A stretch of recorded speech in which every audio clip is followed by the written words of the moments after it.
पंतप्रधान मोदी, गृहमंत्री शहा फुंकणार राज्यातल्या प्रचाराचं रणशिंग। पंतप्रधानांची 10 आणि 14 एप्रिलला चंद्रपूरमध्ये सभा, तर अमित शहांची 6 एप्रिलला गोंदियात प्रचार सभा। मवियाकडनं माजी आमदार अमर काळेंचा नामांकन अर्ज दाखल करताना सोबत राष्ट्रवादी काँग्रेसचे शरद पवार पक्षाचे सर्वेसर्वा शरद पवार यांची उपस्थिती। राष्ट्रवादी शरदचंद्र पवार पक्षाची दुसरी यादी उद्या जाहीर होण्याची शक्यता। रावेर, भिवंडी, बीड, माढा आणि सातारा या 5 जागांच्या उमेदवारांची घोषणा प्रदेशाध्यक्ष जयंत पाटील करण्याची शक्यता। सोलापुरात वंचित पाठोपाठ एमआयएम देखील मैदानात उतरण्याच्या तयारीत। माजी आमदार रमेश कदमांशी एमआयएमची चर्चा। वंचित आणि एमआयएम देखील उतरल्यास काँग्रेसच्या अडचणी आणखी वाढणार। नाना पटोले मोठे ग्रहस्थ, पण त्यांना कुणीच गांभीर्याने घेत नाही। भाजप नेते अशोक चव्हाण यांची नाना पटोलेंवर टीका। पटोलेंना विश्वासात न घेताच उमेदवार जाहीर होत आहेत, अशीही अशोक चव्हाणांची टीका। आरपीआयचा शिर्डी मतदारसंघावर दावा। श्रीरामपूरमध्ये मेळावा घेत शिर्डीचा उमेदवार बदलण्याची आठवले गटाकडनं मागणी, अन्यथा शिर्डीमध्ये आठवले गटाचा उमेदवार उभा करण्याचा इशारा। 6 एप्रिलला स्थापना दिनानिमित्ताने भाजपचे राज्यभरात कार्यक्रम। देवेंद्र फडणवीस, चंद्रशेखर बावनकुळे यांच्यासह सर्व मंत्री आमदार बूथपर्यंत अभियान राबवणार। प्रत्येक बूथच्या माध्यमातून मतदारांपर्यंत पोहोचण्यासाठी भाजपची रणनीती। महाराष्ट्रातल्या 10,000 महिला गायब झाल्यात, अजूनही त्यांचा शोध नाही। कायदा सुव्यवस्था राहिलेली नाही। नाना पटोलेंचा भाजपावर निशाणा, तर भाजपाला सत्तेतून बाहेर उडल्याशिवाय स्वस्थ बसणार नाही, नाना पटोलेंचा निर्धार। जागा न मिळाल्याच्या तणावातून रामदास आठवले राज ठाकरेंबद्दल बोलले असावेत। मनसे नेते प्रकाश महाजन यांचा उपहासात्मक टोला। यवतमाळ वाशिम लोकसभेचा उमेदवारी अर्ज भरताना उमेदवाराने आणली 12,500ची चिल्लर। मनोज गेडाम नावाच्या व्यक्तीने आणली चिल्लर। गेडाम यांना रक्कम स्वतःच मोजून निवडणूक आयोगाला देण्याचे आणि अर्ज भरण्याचे निवडणूक अधिकाऱ्याचे आदेश। लोकसभा निवडणुकीत कोणत्याही राजकीय पक्षाला समर्थन न देण्याची राष्ट्रीय ओबीसी महासंघाची भूमिका। संघाचे अध्यक्ष बबनराव तायवाडेंची माहिती। मात्र ओबीसींचं हित जपणाऱ्या उमेदवाराला राष्ट्रीय ओबीसी महासंघ मदत करणार, तायवाडेंनी केलं स्पष्ट। मेहुणे ग्रामस्थांचा लोकसभा निवडणुकीवर बहिष्कार। दुष्काळी अनुदान न मिळाल्यानं ग्रामस्थांनी ग्रामसभेत घेतला निर्णय। अपर जिल्हाधिकारी कार्यालयाला दिलं निवेदन। धुळे लोकसभा मतदारसंघातले उमेदवार डॉक्टर सुभाष भामरे यांच्या विरोधात बॅनरबाजी। नाशिकच्या मालेगाव येथील मोसम पुलावर अज्ञात व्यक्तीकडनं असा खासदार मान्य आहे का, अशा आशयाचे बॅनर। छावणी पोलिसांनी दोघांना बजावली नोटीस। सदानंद कदम यांचा फोटो असलेला बॅनर खेड शहरातल्या अनिकेत शॉपिंग मॉलच्या ठिकाणी। खेड पोलिसात गुन्हा दाखल। सदानंद कदम हे शिवसेना नेते रामदास कदम यांचे बंधू। सूड घेणाऱ्यांनी मायेच्या ओलाव्याची अपेक्षा करू नये, अशा आशयाचा बॅनर।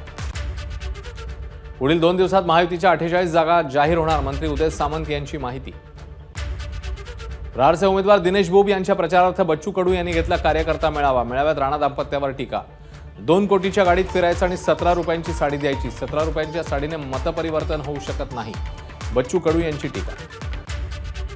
काही लोक फक्त नौटंकी करण्यासाठी राजकारणात, रवी राणांचा आमदार बच्चू कडूंना प्रत्युत्तर। वेळ आल्यावर बच्चू कडूंना योग्य उत्तर देईन, रवी राणांचा इशारा। भंडाऱ्यात महायुतीचे उमेदवार सुनील मेंढे यांच्या प्रचार कार्यालयाचं उद्घाटन। महायुतीच्या घटक पक्षातले नेते उपस्थित। यावेळी सुनील मेंढे यांना प्रचंड मताधिक्याने विजयी करण्याचा संकल्पही करण्यात आला। मवियाचे परभणीचे उमेदवार संजय जाधव यांच्याकडनं उमेदवारी अर्ज दाखल। यावेळी संजय जाधव यांच्याकडनं शक्ती प्रदर्शन। विरोधी पक्षनेते अंबादास दानवे, राजेश टोपे यांच्यासह मवियातील तिन्ही पक्षांच्या नेत्यांची उपस्थिती। बारामती मतदारसंघात सुनेत्रा पवारांच्या प्रचाराचा धडाका सुरूच। आज दौंडमध्ये प्रचारादरम्यान कानगावमधल्या नागरिकांशी संवाद। घड्याळाला मत म्हणजे विकासाला मत, आणि विकासाला मत म्हणजे मोदींना मत। त्यामुळे विकासासाठी घड्याळाला मत द्या, सुनेत्रा पवारांचं मतदारांना आवाहन। रामटेकचे शिवसेना उमेदवार राजू पारवे यांना काँग्रेस नेते राजेंद्र मुळक यांच्याकडनं शिवी देण्याचा व्हिडिओ व्हायरल। उमरेड येथील मवियाच्या सभेत राजेंद्र मुळक यांचं वादग्रस्त वक्तव्य। व्हिडिओत धमकीवजा शब्दांचा वापर। महायुतीचे नेते तक्रार करणार असल्याची माहिती। कोल्हापुरातल्या महायुतीचे उमेदवार संजय मंडलिक जनस्वराज्य शक्ती पक्षाचे आमदार विनय कोरेंच्या भेटीला। निवडणुकीच्या पार्श्वभूमीवर दोघांमध्ये चर्चा। निवडणुकीत मदत करण्याची संजय मंडलिक यांची विनंती। राष्ट्रवादी शरदचंद्र पवार पक्षाकडे उमेदवारांची कमी नाही। साताऱ्यात श्रीनिवास पाटील नाहीत म्हणत असतील तर शशिकांत शिंदे, बाळासाहेब पाटील, सुनील माने यांसारखे उमेदवार आपल्याकडे आहेत, शरदचंद्र पवार पक्षाचे प्रवक्ते महेश तपासे यांची माहिती। उद्या दुपारी 12 वाजता उन्मेष पाटील आणि माजी नगराध्यक्ष करण पवार ठाकरे गटात प्रवेश करणार असल्याची माहिती। जळगावमधनं भाजपने उमेदवारी नाकारल्यानं उन्मेष पाटील नाराज। उन्मेष पाटलांचा परफॉर्मन्स फार चांगला, मात्र तरी भाजपने उमेदवारी कापली, संजय राऊतांचं वक्तव्य। उद्यापर्यंत सर्व कळेल, राऊतांचं सूचक वक्तव्य। नारायण राणे उद्या सिंधुदुर्ग रत्नागिरी दौऱ्यावर। रत्नागिरी सिंधुदुर्ग जागेसाठी नारायण राणेंची उमेदवारी जवळपास निश्चित. मतदारसंघात कामाला लागण्याचे पक्षश्रेष्ठींचे आदेश. नारायण राणे उद्यापासून प्रचाराला करणार सुरुवात. रत्नागिरी सिंधुदुर्ग लोकसभा मतदारसंघात आमचं ठरलंय, आपला माणूस आपला खासदार अशा आशयाचं पोस्टर. नारायण राणेंचा फोटो आणि चौफेर विकासाचं, विश्वासाचं, आपुलकीचं, सर्वसामान्यांचं नेतृत्व असा पोस्टरवर उल्लेख. भाजप कार्यकर्त्यांकडनं पोस्टरचं स्टेटस. रत्नागिरी सिंधुदुर्ग मतदारसंघात कुणीही उमेदवार असला तरी अजिबात काळजी नाही, विजय आपलाच होणार, खासदार विनायक राऊतांना विश्वास. रत्नागिरी सिंधुदुर्गची जागा शिवसेनेचीच. रत्नागिरी सिंधुदुर्गात आम्ही 2.5 लाखांनी विजयी होऊ असा सामंतांनी व्यक्त केला विश्वास. किरण सामंतांच्या भाजपमधून लढण्यावर कुठलीही चर्चा नाही, उदय सामंत यांनी केलं स्पष्ट. आनंदराव आंबेडकरांकडून अमरावती लोकसभेसाठी उमेदवारी अर्ज दाखल. वंचित बहुजन आघाडी मला पाठिंबा देणार, आनंदराज आंबेडकर यांची प्रतिक्रिया.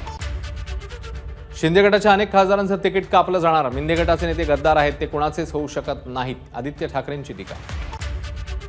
नाशिक लोकसभेअंतर्गत 100हून अधिक नगरसेवक भाजपचे, त्यामुळे नाशिकची जागा मिळावी अशी भाजप कार्यकर्त्यांची मागणी. मंत्री राधाकृष्ण विखे पाटील यांचं वक्तव्य. अकोल्यामध्ये वंचितचे प्रकाश आंबेडकर, भाजपचे अनुप धोत्रे आणि काँग्रेसचे डॉक्टर अभय पाटील अशी तिरंगी लढत. अकोल्यामध्ये डॉक्टर अभय पाटीलच विजयी होणार. ठाकरे गटाचे नेते नितीन देशमुख यांचं वक्तव्य. विरोधकांनी कितीही टीका करू द्या, मी माझं काम करणार, आमचा विजय ऐतिहासिक असेल. परभणीतनं मवियाचे उमेदवार संजय जाधव यांचं वक्तव्य. नागपूरचे महाविकास आघाडीचे उमेदवार विकास ठाकरेंनी घेतली शरद पवारांची भेट. माजी गृहमंत्री अनिल देशमुख हेही यावेळी उपस्थित. यवतमाळमधील वातावरण महाविकास आघाडीच्या बाजूने. इथे महाविकास आघाडीचा खासदार पाहायला मिळेल. संजय देशमुख यांच्यासमोर लढायचं की नाही असा प्रश्न महायुतीला पडलाय. रोहित पवारांचं वक्तव्य. बाळासाहेब ठाकरेंचे हिंदुत्ववादी कार्यकर्ते आज ठाकरेंसोबत नाहीत. भाजपमधून कुणीही कुठेही जाणार नाही. भाजपने अजून दरवाजा उघडलेला नाही. दरवाजा उघडू बसू तेव्हा बसायला जागा राहणार नाही. दिनेश शर्मा यांची उन्मेष पाटील आणि संजय राऊत भेटीवर प्रतिक्रिया. जे काँग्रेस रामाला मानत नव्हती त्यांच्यासोबत उद्धव ठाकरे गेले. उद्धव ठाकरेंचं नकली हिंदुत्व समोर. प्रकाश आंबेडकरांनीही त्यांची साथ सोडली आहे. महाराष्ट्राचे भाजप प्रभारी दिनेश शर्मांची उद्धव ठाकरेंवर टीका. बुलढाण्याचे महायुतीचे उमेदवार प्रतापराव जाधवांकडून उमेदवारी अर्ज दाखल. अर्ज दाखल करताना शिवसेनेचे गुलाबराव पाटील, आमदार श्वेता महाले, आमदार संजय गायकवाड आणि आमदार संजय रायमुलकर उपस्थित. विद्यमान खासदारांनी जिल्ह्याची वाट लावली. बुलढाण्यात शेतकरी नेते अपक्ष उमेदवार रविकांत तुपकरांची खासदार प्रतापराव जाधवांवर टीका. भाजपमध्ये देखील जाधवांबद्दल नाराजी, त्यामुळे महायुतीतल्या दोघांची त्यांच्या विरोधात उमेदवारी. तुपकरांचं वक्तव्य. 22 वर्षांच्या संघर्षात मी सावलीप्रमाणे रविकांत तुपकरांसोबत आहे. ही लढाई आम्हीच जिंकणार. तुपकर यांच्या पत्नी शर्वरी तुपकर यांच्याकडून विश्वास व्यक्त.